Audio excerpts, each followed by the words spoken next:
G'day guys, Alex from Ozzy Auto Electrics. Today I'll give you a quick run through of this MRT canopy we've done a customization in the back of with our battery system. Profly has approached us with a few criteria to tick off, and I think we've tackled it pretty well. We've got a Enerdrive Voyager system. We've actually customized this with hexaply on the front. This will make the front a little bit more robust for the Pelican cases that'll be sliding around the back potentially. We've complemented the Voyager system with a 300 amp hour lithium Enerdrive battery as well.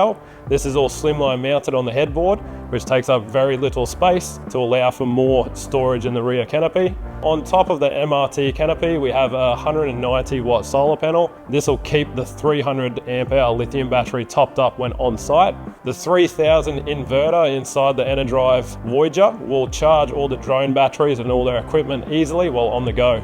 This has a fridge cage which will protect the fridge from all the equipment as well. We've installed a Redarc TowPro brake unit for when they have trailers on the back of the vehicle. Also installed an ARB compressor, so you can have an air fitting on the go. You can pump the tyres up after the beach. Also, BlackVue 3 camera dash cam kit. So this has a camera inside the vehicle, inside the canopy, and a rearward facing camera as well. Our technician here, Ash, has custom made hexaply boards which houses the 240 volt inlet in the rear. Cable management is a high priority. It not only has to look well and be hidden, but it has to function 100% as well. The team here at Ozzy is absolutely stoked with how this MRT canopy has turned out. All the Enerdrive gears complemented it nicely. If you guys would like something similar, don't hesitate to get in touch. We'd love to help you out.